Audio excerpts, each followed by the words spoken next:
The man who brought an empire to its knees. Ulling descends upon Delhi like a heavy shroud, and the air carries something more than the chill of January twilight. The city breathes uneasily, still bleeding from wounds carved fresh by partition just 5 months before. Refugees crowd the streets, their eyes hollow with memories of villages consumed by flames, of families torn apart by borders drawn hastily across maps by men who never walked these lands. The capital of a newly free India trembles with the weight of its birth pangs. A Birla house, a mansion standing amid gardens that once knew only peace, an elderly man prepares for his evening prayer. His body has become a collection of sharp angles and papery skin, stretched thin over bones that seem too fragile to carry the hopes of millions. At 78, Mohandas Karamchand Gandhi moves slowly, each step measured, each breath deliberate.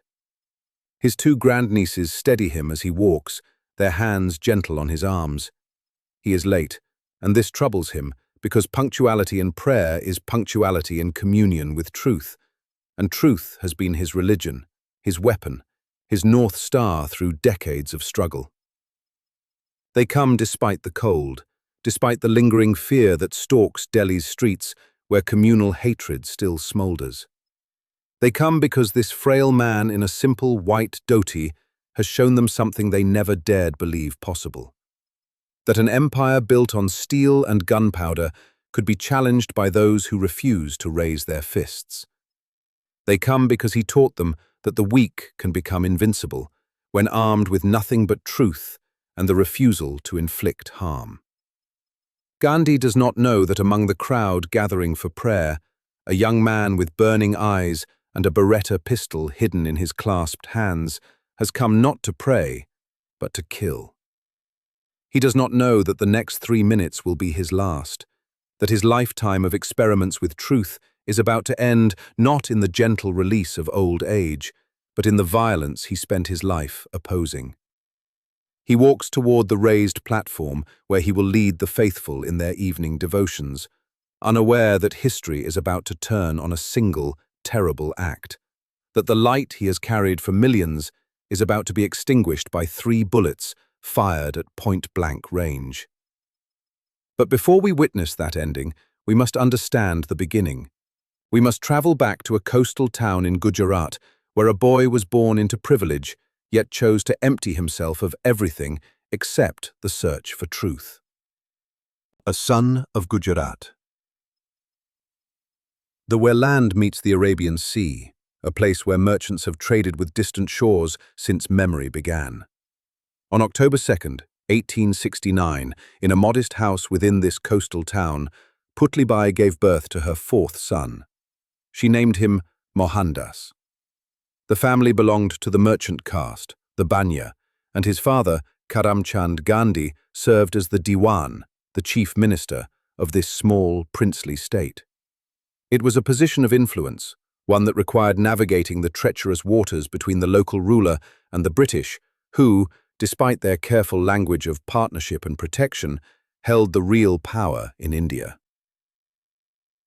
Mohandas a household where his father's political maneuvering shaped the dinner table conversations. But it was his mother who would leave the deepest mark upon his soul. Putlibai was a woman of intense devotion, a follower of Vaishnavism with the fierce discipline of Jainism woven through her faith. She fasted often, sometimes to the point where the young Mohandas feared for her health. She moved between the temple and their home as though no boundary existed between the sacred and the mundane. Her religion was not contained within the hours of formal worship, but spilled into every moment, every action, every breath.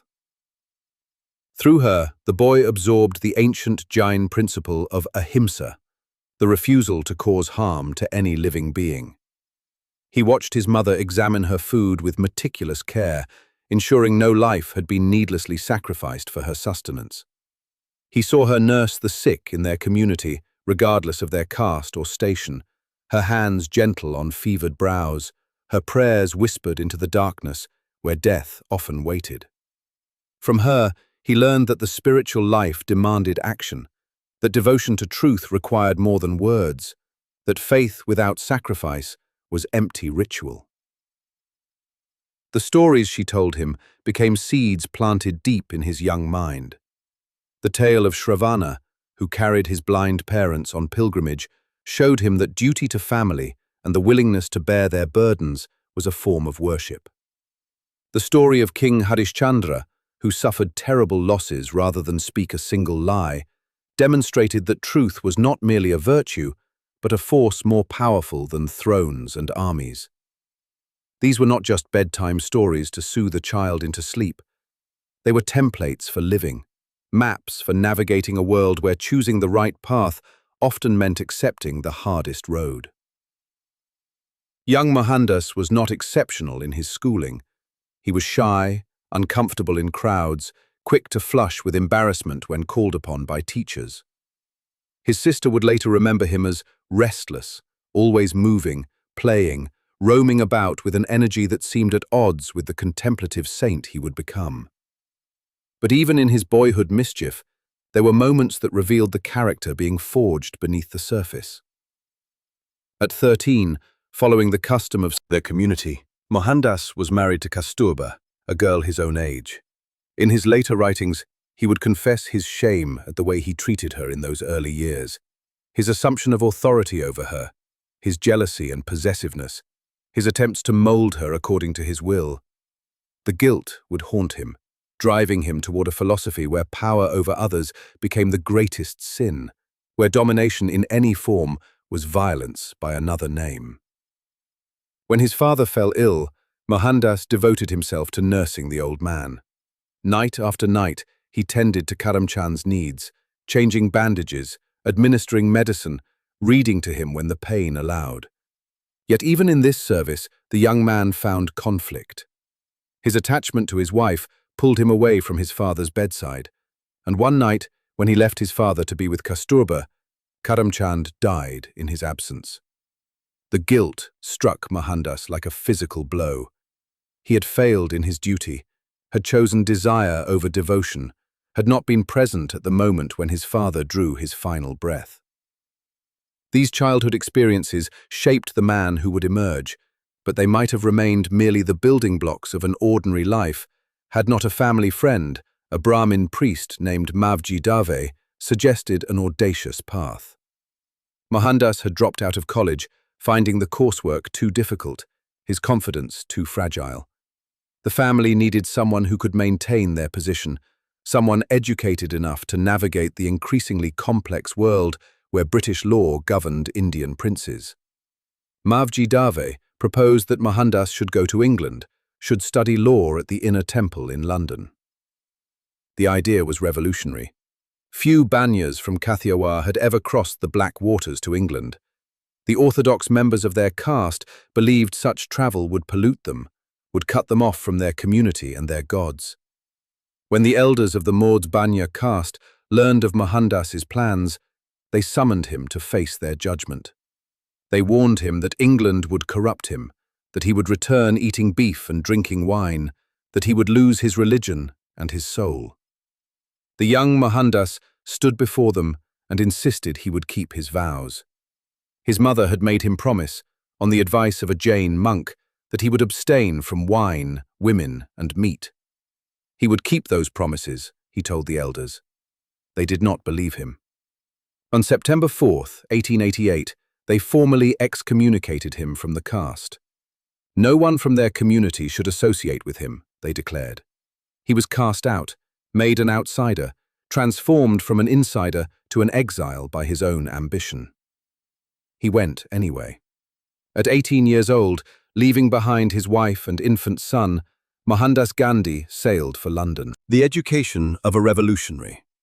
1880s was the beating heart of the world's largest empire, a city where the wealth extracted from colonies across the globe manifested in grand architecture, bustling markets, and a confidence bordering on arrogance. The British believed they had reached the pinnacle of civilization, that their form of governance, their culture, their very way of being represented humanity's highest achievement. They looked at their empire and saw not exploitation, but enlightenment, not conquest, but civilization's gift to backward peoples. Into this world stepped a shy, uncertain young man from Gujarat, overwhelmed by everything. The food tasted wrong, the clothes felt strange on his body, the climate chilled him to the bone despite the layers of wool he wrapped around himself. For weeks, he struggled with a deep loneliness that gnawed at him, making him question whether this journey had been a terrible mistake. Yet would educate him in ways that had nothing to do with law. He discovered the Vegetarian Society, a group of English men and women who had chosen to abstain from meat, not because of religious tradition, but because of ethical conviction. Through them, he met theosophists, people who studied the wisdom traditions of the world, who believed that all religions contained truth, who approached spirituality with the rigor of scholars rather than the blind acceptance of dogma. These encounters opened his mind to possibilities he had never considered in Porbandar or Rajkot. Ironically, it was in London that Gandhi was first introduced to the Bhagavad Gita, the sacred Hindu text he would later carry with him everywhere, whose verses he would quote in speeches and letters, whose wisdom would shape his understanding of duty and action. Two English theosophists invited him to read it with them, and through their discussion of this ancient dialogue between the warrior Arjuna and Lord Krishna, Gandhi began to see his own religious heritage with fresh eyes. He studied law diligently, passed his examinations, was called to the bar in 1891, even enrolled briefly in the High Court. Then, his studies complete, he returned to India, expecting to establish a law practice that would support his family and honor his father's memory. It failed utterly. In his first court case, he stood before the judge, opened his mouth to present his argument, and found that words would not come. His mind went blank, his tongue felt thick and useless, and humiliation flooded through him as he sat down, unable to continue. The case was lost. His career seemed doomed before it began. For next 2 years, he struggled to find his footing. He drafted petitions for others, but the work felt meaningless, disconnected from anything he cared about. His confidence eroded further with each small failure, each awkward encounter with potential clients. He was educated, trained in British law, theoretically prepared for success, but he was drowning in his own inadequacy. In 1893, a letter arrived from a merchant firm in Natal, South Africa. They needed a lawyer to represent them in a complicated case, someone who understood both English law and Indian languages. The work would last about a year. The pay was adequate. For Gandhi, it represented escape from failure, a chance to prove himself useful, perhaps an opportunity to find the courage that had abandoned him in that Bombay courtroom.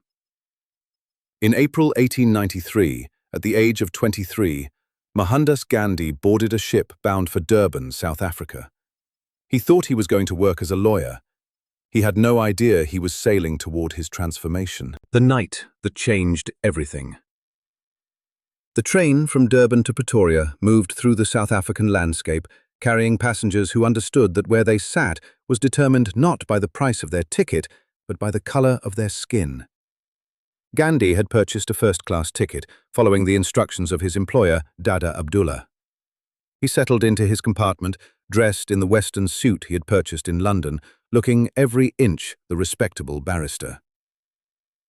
At Pietermaritzburg, because the world was strengthen the bog is had to take every with Gandhi no.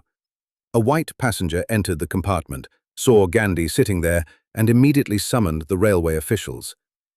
The confrontation was brief and brutal in its casual racism. Gandhi was ordered to move to the van compartment, where non-whites belonged. He produced his first-class ticket, explained that he had paid for this seat, insisted on his right to occupy it. The official's response was blunt: "Move to the van compartment or be thrown off the train." Gandhi refused. 2 policemen arrived. They grabbed his arms, pulled him from his seat, threw his luggage onto the platform, and physically removed him from the train. Then the train pulled away, leaving him standing alone on an empty platform as evening descended and the cold settled in. Heidi gathered his luggage and withdrew to the waiting room. His overcoat was in his bags, but he did not dare ask the station master for it, fearing further humiliation.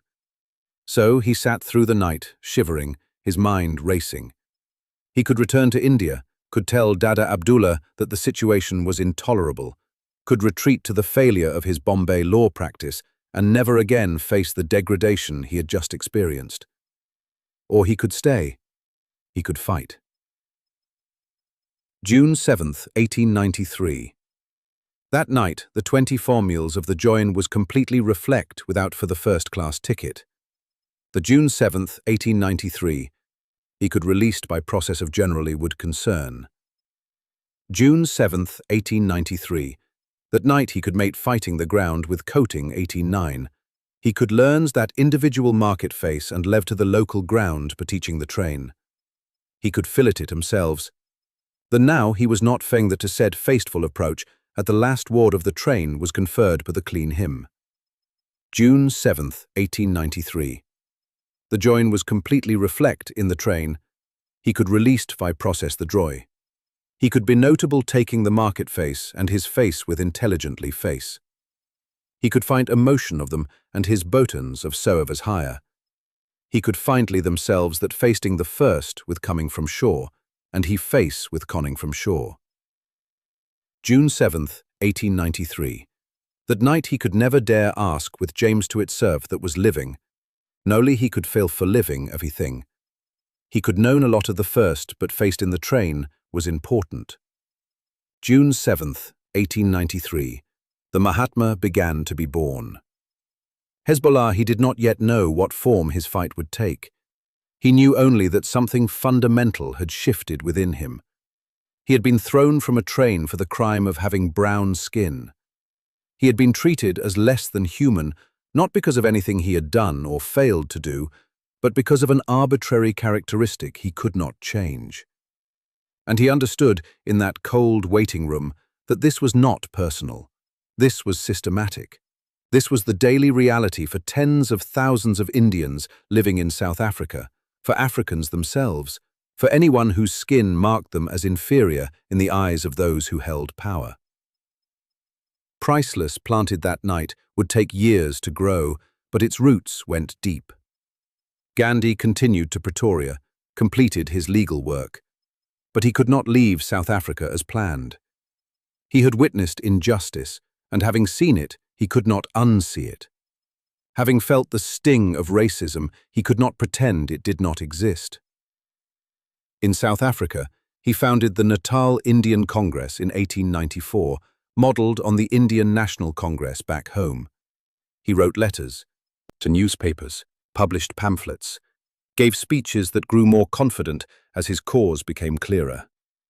He was fighting not for personal advancement, but for the rights of an entire community, and that purpose steadied his voice, straightened his spine, transformed the shy lawyer into an advocate who could not be ignored. White authorities in South Africa responded with violence. When Gandhi returned from a brief visit to India in 1896, bringing his wife and children to join him, a mob of white colonists attacked him, beat him, nearly killed him. Yet he refused to press charges against his attackers, insisting that punishing individuals would not address the system that created them. Psychologist's Tolstoy Farm, named after the Russian writer, whose thoughts on Christian non-violence had influenced him. There, he experimented with communal living, with self-sufficiency, with a life stripped of material excess. He established Phoenix Settlement, where his followers could live according to principles of simplicity and mutual support. These were not merely places to live, but laboratories where he could test his emerging philosophy. And he developed satyagraha. The word came to him through a contest in his newspaper, Indian Opinion. He took the submission sadagraha and modified it to satyagraha. Satya meant truth. Agraha meant firmness, holding fast. Satyagraha was truth force, the power that comes from standing firm in truth regardless of the consequences. It was not passive resistance, a term he rejected as suggesting weakness. It was active non-violence, a force as powerful as any army, as destructive to injustice as any gun. For 21 years, Gandhi remained in South Africa, developing his methods, training his followers, going to jail repeatedly for civil disobedience. He was imprisoned 4 times, learned to embrace the suffering that came with resistance, discovered that when one refuses to cooperate with evil, one becomes free, even in chains. By 1914, he had won significant concessions from the South African government. The Indian Relief Act was passed, eliminating the most oppressive laws targeting Indians. The battle was not over, but it had been fought with weapons that left his opponents alive and his followers' conscience intact. 1915, at age 45, Gandhi returned to India. He was no longer the failed lawyer who had fled to South Africa 2 decades before. He was a seasoned campaigner, a man who had forged a new kind of warfare, a warrior saint who carried no weapon but truth and refused to yield ground before any power on earth. India did not yet know what had arrived on its shores. The British certainly did not. But in the villages and cities of the subcontinent, word began to spread of a man who had faced down the mightiest empire the world had ever known, not with bullets, but with the simple, devastating act of saying no. The Mahatma enters the battle. Themselves off the ship in Bombay in January 1915, India was a country that existed more in maps than in the hearts of its people. The British had ruled directly since 1857, transforming what the East India Company had begun into the jewel of their empire. They had built railways that stitched the subcontinent together, established courts that governed through English law, created an administrative system that extracted wealth with ruthless efficiency. They had convinced themselves, and many Indians, that British rule represented civilization's victory over chaos. But beneath the surface of this supposed order, resistance simmered. The Indian National Congress, founded in 1885, had initially been a genteel organization where English-educated Indians politely petitioned for greater participation in their own governance. By 1915, it was growing more radical, more impatient, more willing to consider that the British might never voluntarily surrender their grip on India. Gandhi's political mentor, Gopal Krishna Gokhale, advised him to spend a year traveling India, seeing the country with his own eyes before involving himself in politics. Gandhi took this advice, but he traveled third class, in the crowded compartments where ordinary Indians journeyed. He saw a poverty that shocked him even after decades abroad. He saw villages where people lived without clean water or adequate food, where disease ravaged children, where hope seemed a luxury beyond reach. He saw an India the British administrators never witnessed from their colonial bungalows. His first campaign came in 1917 in the district of Champaran in Bihar. Farmers there were forced by their British landlords to grow indigo on the best portions of their land, a system that destroyed soil fertility and kept farmers perpetually in debt. A farmer named Raj Kumar Shukla travelled to meet Gandhi, begging him to help. Gandhi went to Champaran, began investigating the farmers' complaints, and was immediately ordered by British authorities to leave the district. He refused. He was arrested. And something remarkable happened. Thousands of farmers gathered at the courthouse, not to riot or to attack, but simply to stand in solidarity with this man who had chosen to stand with them. The British officials, unprepared for mass non-violent resistance, backed down. An inquiry was established. The worst abuses of the indigo system were abolished. Champaran taught Gandhi that non-violent resistance could work in India as it had in South Africa. It showed him that ordinary people, when awakened to their own power, could move mountains without raising a fist. The title Mahatma, meaning great soul, was conferred upon him during these years. Some sources credit the poet Rabindranath Tagore with first using it publicly. Others point to Nautam Lal Mehta at a school in Jetpur on January 21, 1915. The exact origin matters less than what the title represented. Recognition that this small, unimposing man carried within him something rare and precious, a combination of spiritual depth and practical courage that inspired others to become more than they believed possible. Yet Gandhi himself never liked the title. It suggested he was special, elevated above others, when his entire philosophy rested on the conviction that every human being possessed infinite worth, that the divine resided in every soul, that the difference between the Mahatma and the ordinary person was not essential, but merely a matter of how fully one committed to truth. By 1919, the patience of many Indians had worn thin. The First World War had ended, and India had contributed enormously to the British war effort, sending millions of soldiers, providing resources and wealth, while its own people starved. The British had promised consideration of greater self-governance after the war. Instead, they passed the Rowlatt Acts, legislation that allowed imprisonment without trial, that stripped away basic legal protections, that made clear the British had no intention of loosening their grip. Gandhi called for a nationwide strike on April 6, 1919. Cities across India ground to a halt in peaceful protest. But in Punjab, the situation exploded into violence. In Amritsar, protesters killed several British civilians. The British response was swift and terrible.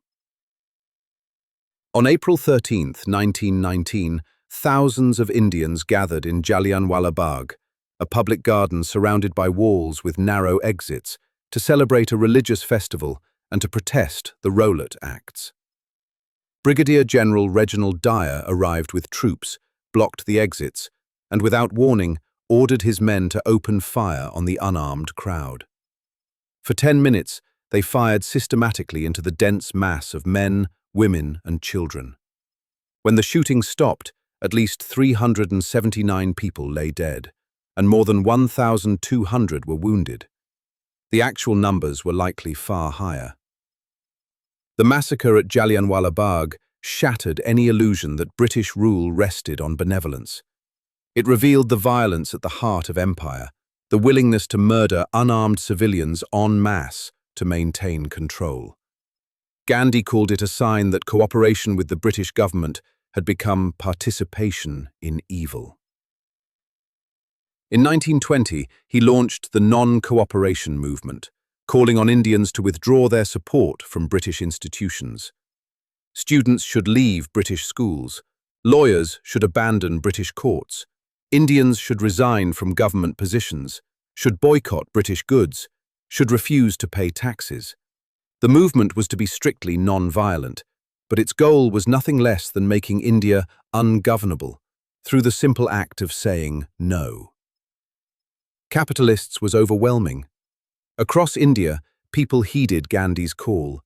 Students walked out of classrooms, lawyers closed their practices, merchants refused to sell British textiles.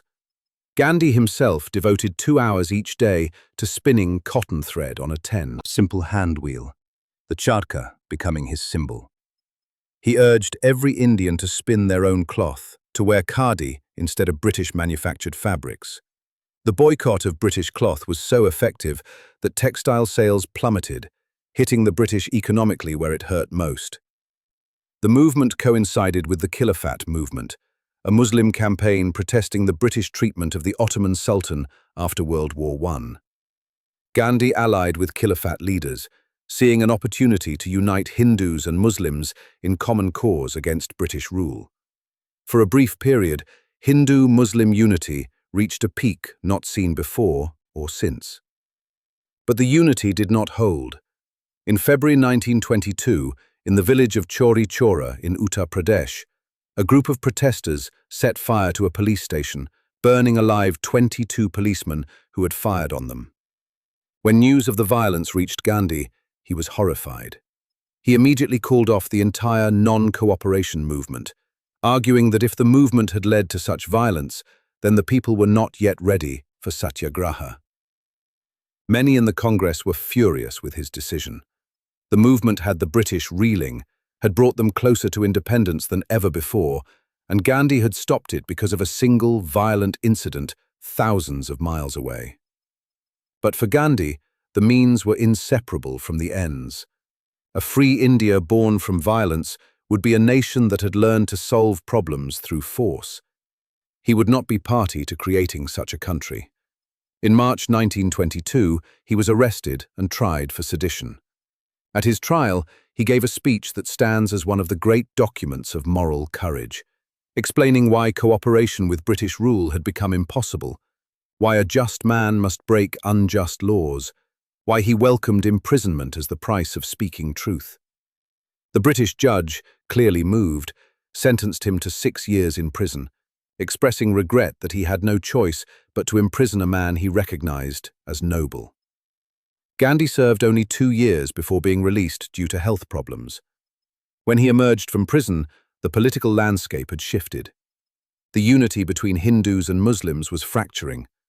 The Congress was divided over strategy. The British, shaken but still firmly in control, had weathered the storm. But Gandhi had lit a fire that could not be extinguished. He had shown millions of Indians that they did not have to accept British rule as inevitable, that ordinary people possessed power their rulers feared, that mass non-violent resistance was not merely a moral stance, but a practical weapon. The British Empire would never recover its aura of invincibility in India. The question now was not whether India would be free, but when and at what cost. The march that broke the empire. 1930, the British Salt Act had been in force for nearly 50 years. The law was simple and devastating. Indians could not manufacture or sell salt independently. They could only purchase it from the British government, which held a monopoly on salt production and imposed heavy taxes on this essential mineral. For the poor of India, these taxes represented a crushing burden. Salt was necessary for preserving food, for maintaining health in the brutal heat, for survival itself. The British Salt Act meant that millions of Indians paid tribute to their colonizers for the right to season their food. Gandhi understood that the salt monopoly was the perfect target for civil disobedience. Everyone needed salt. Everyone understood the injustice of taxing this basic necessity. The issue could unite rich and poor, could mobilize people across religious and regional divides, could capture international attention through its sheer absurdity. What kind of government claimed ownership of the sea and the minerals it yielded? On March 2, 1930, Gandhi sent a letter to Lord Irwin, the Viceroy of India.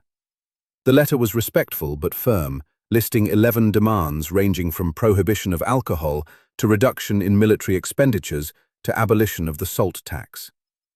If the British government failed to meet these demands, Gandhi wrote, he would launch a mass civil disobedience campaign, beginning with a violation of the salt laws. Lord Irwin, displaying the arrogance that characterized British rule, dismissed the letter without serious consideration. He could not imagine that an elderly man planning to walk to the sea and pick up some salt would shake the foundations of the empire. On March 12, 1930, at the age of 61, Gandhi left his ashram at Sabarmati near Ahmedabad, accompanied by 78 followers. They were headed to the coastal village of Dandi, approximately 240 miles away. The exact distance has been recorded variously as 240 to 387 kilometers, but the precise measurement mattered less than the symbolic journey itself. The march was meticulously planned. They would walk about 10 to 12 miles each day, stopping at villages along the route. At each village, Gandhi would speak about the injustice of British rule, about the power of non-violent resistance, about the necessity of Indians taking their freedom into their own hands. News reporters traveled with them, and Gandhi gave interviews freely, understanding that this march needed witnesses, that the world needed to see what was happening. As they walked, something remarkable occurred. People poured out of their villages to join them. The procession grew from 78 to hundreds to thousands. By the time they neared Dandi, the marchers stretched for miles, a river of white-clad people flowing toward the sea, singing Raghupati Raghava Raja Ram, their voices carrying across the fields and into the consciousness of a nation. International press covered the march extensively. Time magazine would name Gandhi Man of the Year in 1930. The New York Times published nearly daily articles, including front-page stories when the march reached its destination. The world watched as this frail old man led his followers on a peaceful protest against laws that everyone could see were unjust. On April 5, 1930, the show by writing the Coffer Gandhi press marchers reached the coast at Dandi. An estimated 50,000 people had gathered to witness what would happen next. The British had tried to forestall Gandhi by crushing the salt deposits on the beach into mud, making them unusable. It did not matter. At dawn on April 6th, Gandhi walked down to the sea. He bent down, reached into the mud and salt water, and picked up a small lump of natural salt. He held it aloft. With that simple gesture, he had broken British law. The salt satyagraha had begun. Across India, millions followed his example. At Dandi and in coastal cities like Bombay and Karachi, people gathered salt from the sea, boiling seawater in pans, processing natural salt deposits, openly defying the law. The British authorities arrested them by the thousands, filling jails beyond capacity. Within weeks, more than 60,000 people were imprisoned for the crime of making salt. Gandhi himself was arrested on May 5, 1930, just before a planned march on the Darasana salt works. But the movement did not stop. On May 21st, the poet Sarojini Naidu led 2,500 protesters to Darasana. They walked peacefully toward the salt works, and British-led Indian police met them with steel-tipped lathis, long clubs that they brought down on skulls with sickening efficiency. An American journalist, Webb Miller, witnessed the scene and filed a report that appeared in newspapers around the world. He described how the protesters walked forward in orderly files, not raising their arms to protect themselves, accepting the blows without resistance. Wave after wave of protesters advanced, were beaten down, and were replaced by others. The police grew exhausted from the violence they inflicted. The protesters never stopped coming. Had won the immediate battle at Darasana, but they lost the moral war. The images of peaceful protesters being beaten unconscious shocked the conscience of the world. The salt satyagraha forced even those sympathetic to British rule to confront the violence required to maintain it. The movement continued for months. Gandhi was released in January 1931, and negotiations began. Lord Irwin agreed to the Gandhi-Irwin Pact, which made minimal concessions but recognized Gandhi as a legitimate political leader with whom the British government needed to negotiate. The salt laws were not abolished, but Indians were allowed to collect salt for personal use from natural sources. Some saw the pact as a failure, arguing that Gandhi had won too little after so much sacrifice. But the Salt March's true victory was not legislative. It was spiritual, psychological. Gandhi had demonstrated that a subject people could confront their rulers without weapons and without hatred. He had shown that civil disobedience, when practiced with discipline and courage, could expose the emptiness at the heart of colonial rule. He had proven that Indians did not need permission to be free. British Empire would continue to rule India for 17 more years. But after the Salt March, that rule rested only on force. The moral authority the British claimed, the civilizing mission they proclaimed, the consent they imagined from the governed, had all been washed away, like salt dissolving in the sea. The final confrontation. Phased. Theodore, the Second World War transformed everything. When Britain declared war on Germany in September 1939, the Viceroy of India announced that India was also at war, without consulting a single Indian political leader. India was committed to a global conflict by imperial decree, its men and resources to be deployed at Britain's discretion, its people given no voice in a decision that would shape their fate. The Indian National Congress was outraged. Many Congress leaders, including Jawaharlal Nehru, sympathized with the fight against fascism.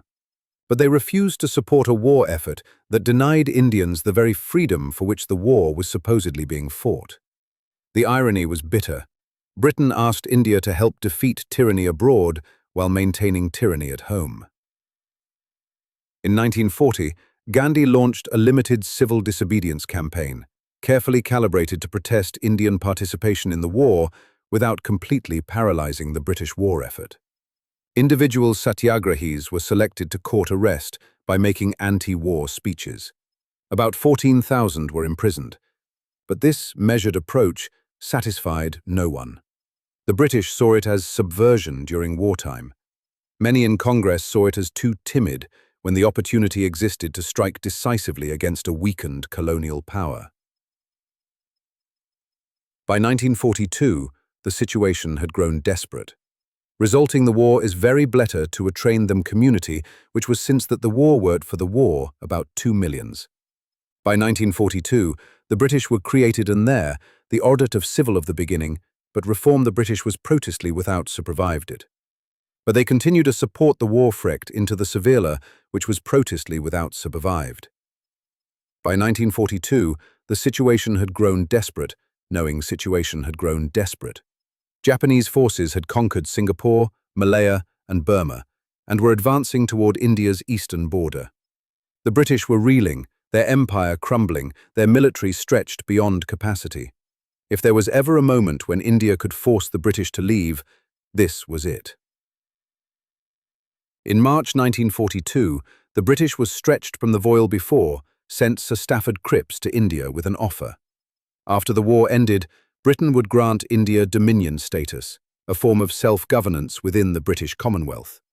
But during the war, all real power would remain with the British. No immediate transfer of authority, no Indian control over the defense of their own country. Gandhi called the Cripps offer a post-dated check on a failing bank. The Congress rejected it unanimously. If Britain would not grant independence now, when Britain needed India's support most urgently, then no cooperation was possible. 14th 1942, the Congress Working Committee met at Warda and drafted a resolution demanding the British quit India immediately. The text was uncompromising. If the British refused, the Congress would launch a mass civil disobedience movement unlike anything attempted before. On August 7th to 8th, the British was flipped with India, resurrect with other protri of Minatory, 1942. The All India Congress Committee convened at the Gowalia Tank Maidan in Bombay to vote on the resolution. Gandhi knew this would be controversial. Jawaharlal Nehru and Maulana Azad had serious reservations, worried that launching a mass movement during wartime would result in violence that would undermine the moral authority of satyagraha. But Gandhi's patience with the British had finally exhausted itself. He was being from 72 years old. He might not live to see India free if they waited any longer.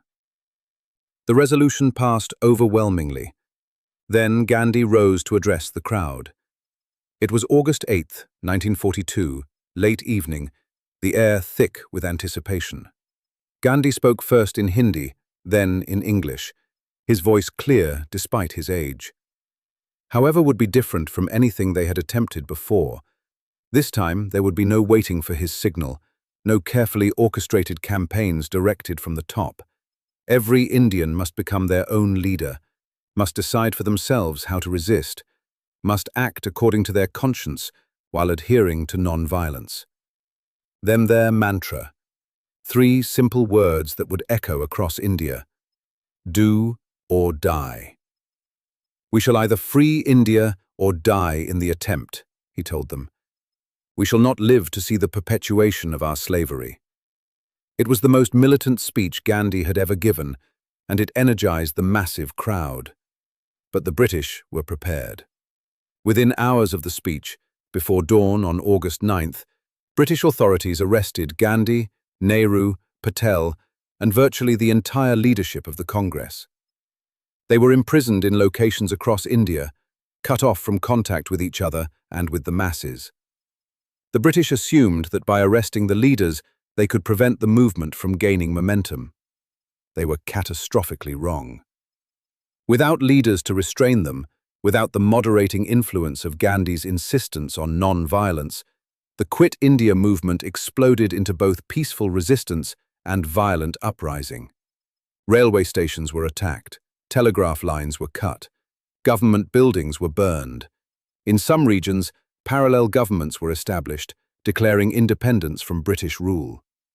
The British responded with overwhelming force, deploying troops who fired on unarmed protesters, who bombed villages from the air, who carried out mass arrests that filled jails beyond capacity. The violence shocked Gandhi when he learned of it. Some sources suggest he had anticipated that his arrest would lead to violence and had tacitly accepted this as the necessary price of forcing the British out. Others argue that he never abandoned his commitment to non-violence and was genuinely devastated by how the movement unfolded. The truth probably lies somewhere between these extremes.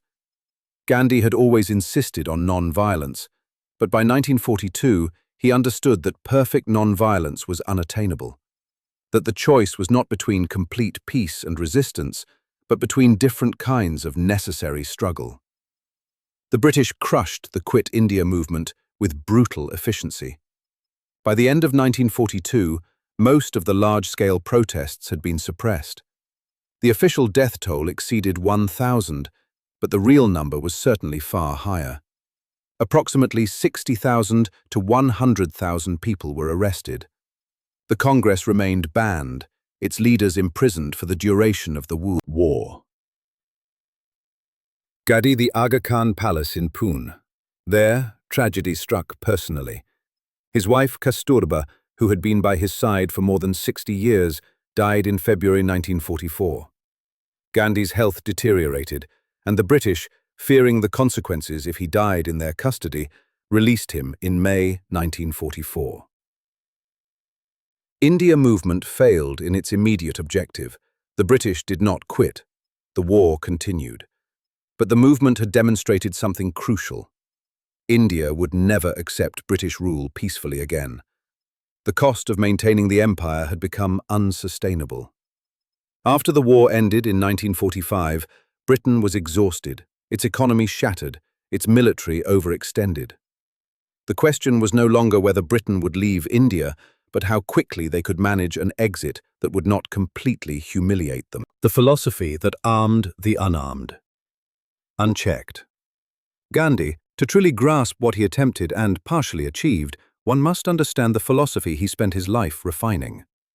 Satyagraha was not merely a tactic for political protest. It was a way of living, a commitment to truth that demanded the transformation of the self even as one sought to transform society. The word itself held layers of meaning. Satya came from sat, which meant existence, reality, that which is. Truth was not simply factual accuracy, but the fundamental nature of reality. Agraha meant firmness, holding fast, insistence. Together, Satyagraha meant holding firmly to truth, or truth force. Gandhi sometimes called it soul force, emphasizing that its power came not from physical strength, but from the spiritual strength of one who has aligned themselves with reality itself. At the heart of Satyagraha lay ahimsa, which is often translated as non-violence, but means more precisely the absence of the desire to harm. Ahimsa was not merely refraining from physical violence, it extended to thoughts, to words, to every interaction with living beings. Gandhi believed that violence in any form was a departure from truth, that to harm another was to deny the essential unity of all life, that hatred and anger clouded the mind and made seeing truth impossible. Yet ahimsa was not passivity. Gandhi insisted repeatedly that satyagraha was a weapon of the strong, not the weak. It required immense courage to stand before an armed opponent without weapons, to accept blows without striking back, to go to one's death without hatred for one's killers. The weak might practice non-violence out of fear or lack of capacity to fight.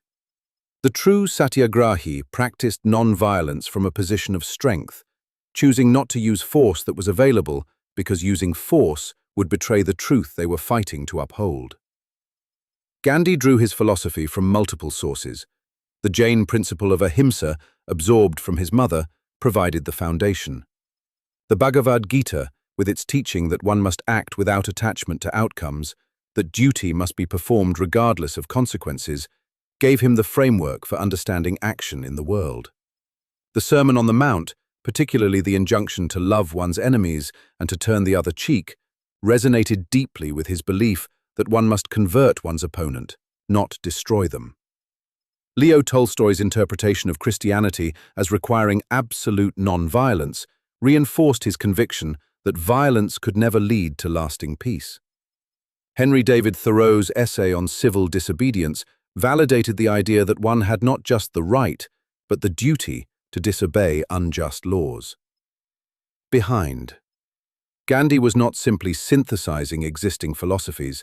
He was creating something new by testing these ideas in the crucible of real political struggle. South Africa and India became his laboratories, places where theory met practice, where abstract principles had to produce concrete results or be discarded. The practice of satyagraha required rigorous self-discipline. Gandhi insisted that a satyagrahi must live simply, must control their desires, must purify themselves through practices like fasting and prayer. This was not arbitrary asceticism, it was necessary preparation. If one sought to change society, one must first be able to control oneself. If one could not overcome one's own anger, greed, and fear, how could one hope to overcome the violence and injustice of the system? Gandhi's most powerful tools. His fasts were not hunger strikes in the conventional sense, attempts to coerce through the threat of self-destruction. They were acts of purification and penance, ways of taking upon himself the sins of violence committed by others, methods of awakening the conscience of his opponents by demonstrating his willingness to suffer. When communal violence erupted between Hindus and Muslims, Gandhi would fast, making clear that he would rather die than see his people slaughter each other. His fasts shamed both communities into temporary peace, showing them that their violence was harming the man they revered. Critics argued that Gandhi's fasting was manipulative, a form of moral blackmail that used his followers' love for him to force compliance with his will. There is truth in this criticism. Gandhi wielded his fasting as a weapon, knowing that the threat of his death could move mountains. But his willingness to actually die, demonstrated multiple times when his health deteriorated to dangerous levels, showed that he was not bluffing. He would rather perish than compromise on principles he considered non-negotiable. Between truth and non-violence was, for Gandhi, inseparable. He often said they were like two sides of a coin, or like a smooth disc where one could not determine which side was obverse and which was reverse. Truth was the end, ahimsa was the means. One could not reach truth through violence because violence distorted reality, creating new injustices, generating cycles of revenge that made clear vision impossible. Yet Gandhi understood that perfect non-violence was an ideal that could never be fully realized. Every act of living involved some violence, even if only the violence done to the vegetables we eat, the microscopic organisms we kill with every breath. The goal was not perfect purity, but constant striving toward the ideal, reducing violence as much as possible, choosing the path of least harm in every situation. This philosophy Luther King Jr. studied Gandhi's methods and applied them to the civil rights struggle in the United States. The Montgomery bus boycott, the sit-ins at segregated lunch counters, the march from Selma to Montgomery, all drew directly from Gandhi's playbook. Nelson Mandela and the anti-apartheid movement in South Africa, though they sometimes used methods Gandhi would not have approved, were shaped by his example. Every non-violent movement for social change since 1947 has owed something to the experiments Gandhi conducted in South Africa and India. Yet Gandhi himself would have insisted that satyagraha was not his invention. He was merely rediscovering and applying principles as old as humanity itself, truths embedded in every religious tradition, laws of moral reality as inescapable as the laws of physics. His contribution was not in creating these principles, but in showing that they could work, that truth and love were not merely beautiful ideals for saints and mystics, but practical forces that could topple empires and remake societies. The partition India never wanted. Even as independence approached, even as the British finally accepted that they could no longer hold India, a new catastrophe was unfolding. India was not going to be freed. India was going to be vivisected.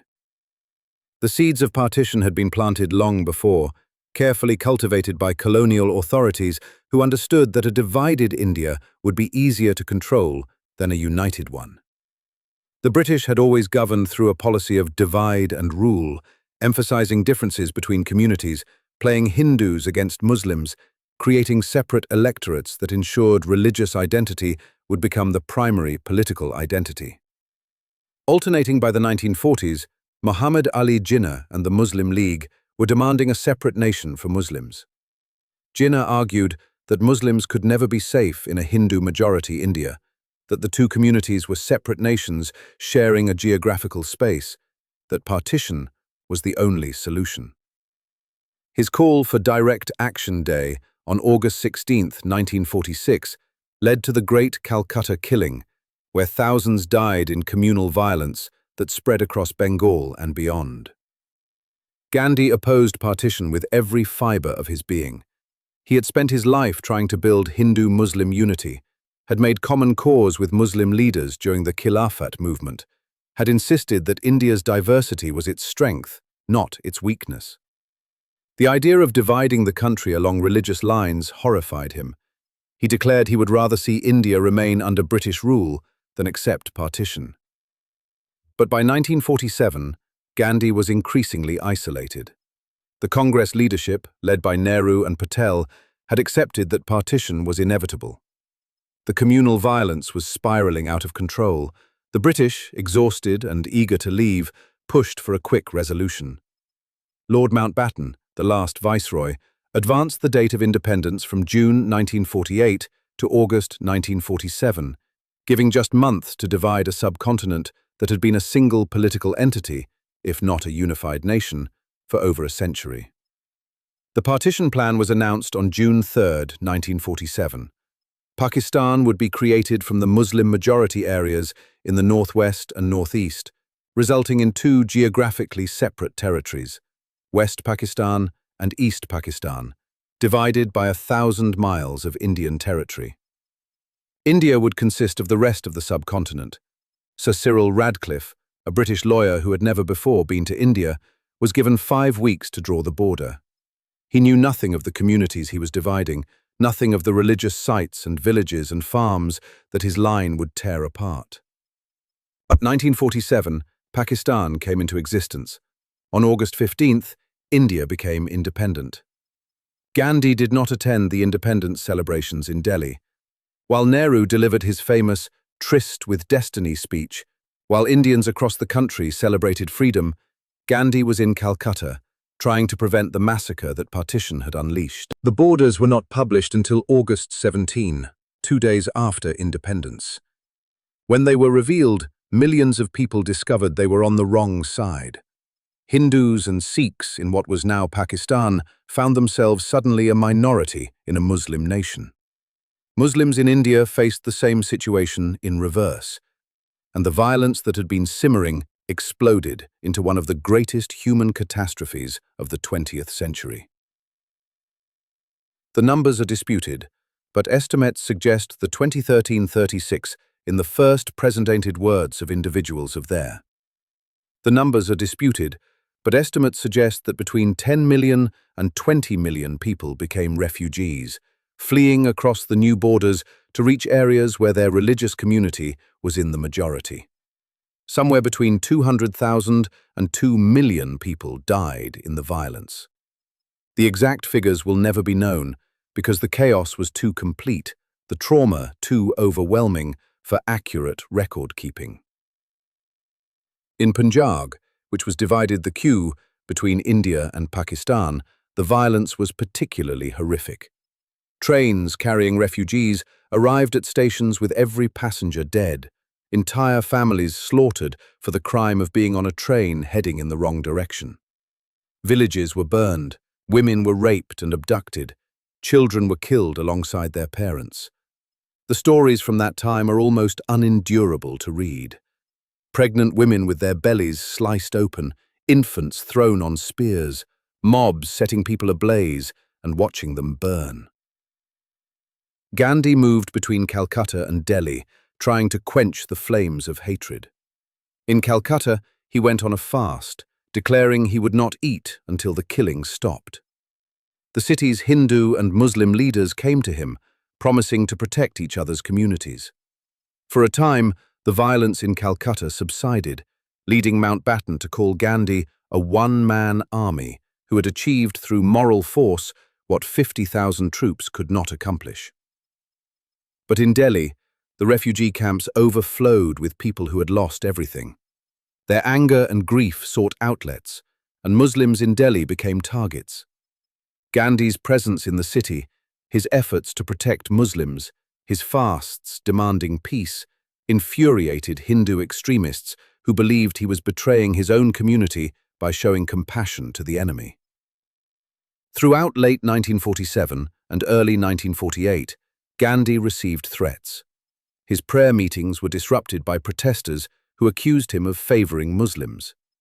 On January 20, 1948, an attempt was made to assassinate him. A bomb was thrown at a prayer meeting, but the plan failed when one of the conspirators lost his nerve. Gandhi was unharmed, but the danger was unmistakable.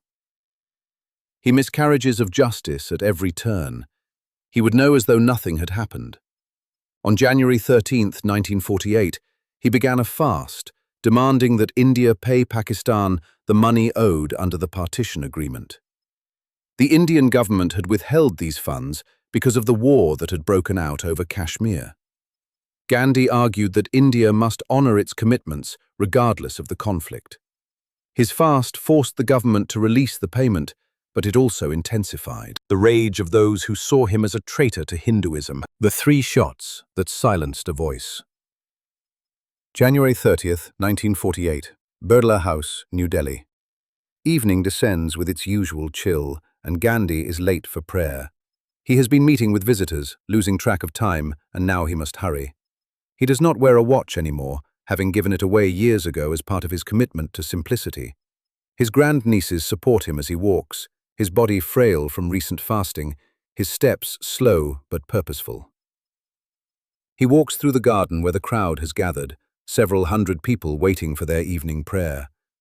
They part to let him pass, touching the hem of his garment, seeking his blessing. He joins his palms in the namaste gesture, acknowledging their devotion, moving toward the raised platform where he will lead them in devotions. A young man steps from the crowd. His name is Nathuram Vinayak Godse. He is 37 years old, a Chitpavan Brahmin from Pune, a member of the Hindu Mahasabha, a man whose hatred of Muslims has curdled into hatred of anyone who shows Muslims compassion. He has tried to kill Gandhi before, has been arrested and released because Gandhi refused to press charges. He is holding a Beretta pistol hidden between his clasped hands. Godse approaches Gandhi. He bows, joining his hands in what appears to be a gesture of respect. Gandhi returns the greeting, joining his own hands. Godse moves closer. He is now perhaps 3 feet away. He spreads his hands, revealing the pistol. 3 shots. First bullet enters Gandhi's upper thigh, the second strikes his abdomen, the third pierces his chest. Gandhi's arms were raised in the namaste greeting. As the bullets hit, he brings his hands to his forehead, completing the gesture even as he falls. Some who were there claimed he cried out, "Hey Ram, Hey Ram, O God, O God." Others heard nothing. The crowd erupts into chaos, people screaming, rushing forward, trying to catch him as he collapses. Godse makes no attempt to escape. He is immediately getting rescue. He looked any screening with Gunsillat of the own. Godse makes no attempt. A pistol hidment salved the first bullet, to posted by Kriya that focusing him. Godse makes no attempt to screaming, not started by the cone of the Muddle Lodge that his blesses. Gandhi makes no attempt to jest the pard, and he's no children before the gunsillet of this spectre, the first bullet knowing escape. He is immediately seized by the crowd, who would have torn him apart had police not intervened. He is arrested, taken away, while Gandhi is carried back into Birla House. They lay him on a couch. His head rests in the lap of his grandniece Mani. Blood soaks through his white shawl. His breathing becomes shallow, irregular. Within minutes, it stops. Mohandas Karamchand Gandhi, the man who had brought the British Empire to its knees without firing a shot, who had shown the world that non-violence could be a force more powerful than armies, who had devoted his life to the principle that one must seek truth even unto death, is gone. Nehru goes on the radio. His voice breaks as he speaks. The light has gone out of our lives, and there is darkness everywhere. The father of the nation is no more. The news spreads across India like wildfire. In cities and villages, people pour into the streets, weeping openly. Many cannot believe it, refuse to believe it, insist that the Mahatma cannot die, that such a soul transcends mortality. But the truth cannot be denied. Gandhi is dead, murdered by one of his own, killed not by the British he opposed for decades, but by a Hindu extremist who saw his compassion as betrayal. The funeral on February 1, 1948, draws more than 1 million people. They line the 5-mile route as Gandhi's body, draped in the Indian flag, is carried on an army truck to the banks of the Yamuna River. Air Force planes fly overhead, dropping flowers. At the river, his body is placed on a funeral pyre. His sons light the flames. As the smoke rises, carrying his ashes toward the sky, India watches the end of an era. Godzilla and his co-conspirator Narayan Apte were tried, convicted, and hanged on November 15, 1949. At his trial, Godse delivered a speech lasting hours, explaining why he believed Gandhi had to die. He blamed Gandhi for partition, for the deaths of Hindus in Pakistan, for making India weak by preaching non-violence when violence was necessary. The court was unmoved. Godse went to the gallows without repentance, believing to the end that he had saved Hinduism by killing the Hindu who loved all religions. Gandhi's sons pleaded for clemency for their father's killer, asking that Godse's sentence be commuted to life imprisonment. It was what Gandhi would have wanted, they argued. Gandhi had forgiven those who attacked him in South Africa. He had refused to press charges against those who tried to kill him before. He would not want revenge, even for his own murder. But the Indian government denied the request. Godse and Apte were executed as scheduled. The light that continues. 77 years have passed since Gandhi's assassination, but they will be the first feet blid and made. 77 is only in the class. The light that continues have passed since Gandhi's assassination, and they continues about 77. 77 years. 77 years have passed since Gandhi's assassination, but they continues about 77. 77 years have passed. 77 years have passed since Gandhi's assassination, that they continues about him. Shortedly with 30 and only his breath. The light that continues have passed since Gandhi's assassination. The light that continues have passed since Gandhi's assassination. That continues about him. 77 years have passed since Gandhi's assassination, that they continues about him. The light that continues have passed since Gandhi's assassination. 77 years. 77 years have passed since Gandhi's assassination, that they continues about him. The light that continues have passed since Gandhi's assassination. The light that continues have passed since Gandhi's assassination. 77 years. 77 years have passed since Gandhi's assassination, that they continues about him. The light that continues have passed since Gandhi's assassination. 77 years. 77 years have passed since Gandhi's assassination. 73. Luft, the light. The light that continues have passed since Gandhi's assassination, that they continues of but him. The light that continues have passed since Gandhi's assassination. 77 years, the light that continues have passed since Gandhi's assassination, that they continues of by the light. 77 years have passed since Gandhi's assassination. 77 years. 77 years have passed since Gandhi's assassination, that they continues of by him. The light that continues have passed since Gandhi's assassination. 73 years. 77 years have passed since Gandhi's assassination. 77 years, the light that continues have passed since Gandhi's assassination. The light that continues have passed since Gandhi's assassination. The light that continues have passed since Gandhi's assassination. The great that continues have passed since Gandhi's assassination. 304. The light that continues have passed since Gandhi's assassination, that they continues of by him. The light that continues have passed since Gandhi's assassination. The light that continues have passed since Gandhi's assassination, that they continues of by him. The light that continues have passed since Gandhi's assassination. The light that continues have passed since Gandhi's assassination. The light that continues have passed since Gandhi's assassination. The crate that continues have passed since Gandhi's assassination. The light that continues have passed since Gandhi's assassination, that they continues of by him. Chapter: The light that continues have passed since Gandhi's assassination. Light that continues have passed since Gandhi's assassination, that they continues of by him. The light that continues have passed since Gandhi's assassination. Savembur was the first, the light that continues.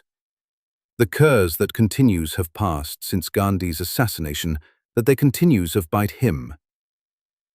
The curs that continues have passed since Gandhi's assassination.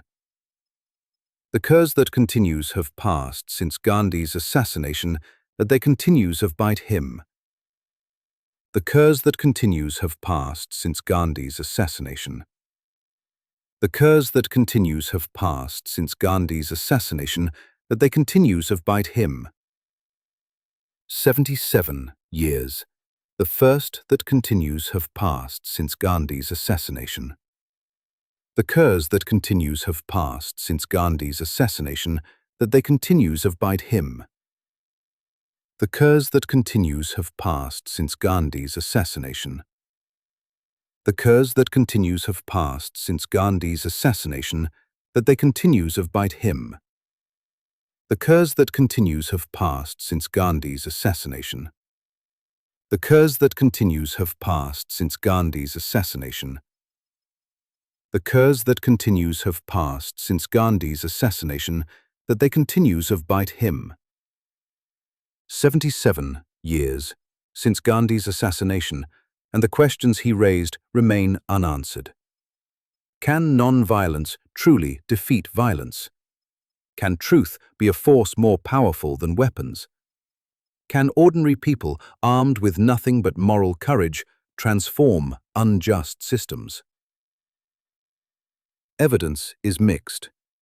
India won its freedom, yes, but partition's violence suggests that Gandhi's dream of Hindu-Muslim unity died before he did. The India that emerged after independence, led by Nehru, pursued modernization and industrialization, rejecting Gandhi's vision of a nation of self-sufficient villages. The Pakistan that was created to provide a homeland for Muslims became a military state that has fought multiple wars with India, while Bangladesh broke away from Pakistan in 1971 in a conflict that killed millions. The Kashmir dispute that began in 1947 continues to claim lives. Yet Gandhi's influence extended far beyond India's borders. When Martin Luther King Jr. read about Gandhi's Salt March, he found the method he had been seeking for the civil rights movement. King adapted satyagraha to the American context, organizing boycotts, sit-ins, and marches that challenged segregation through non-violent resistance. The Birmingham Campaign, the March on Washington, the Selma to Montgomery March all drew from Gandhi's playbook. King's assassination in 1968 echoed Gandhi's murder 20 years earlier, both men killed by members of the communities they sought to uplift, both martyred for their commitment to non-violence.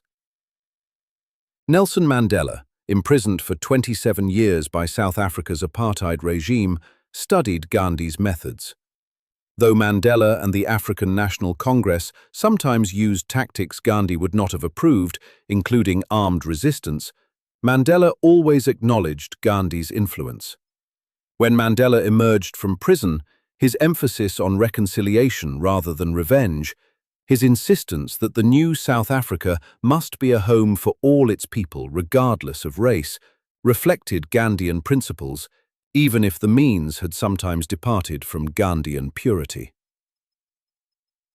In the Gandhi's death, non-violent movements have toppled dictatorships, ended apartheid, brought down the Berlin Wall, sparked democratic revolutions across Eastern Europe.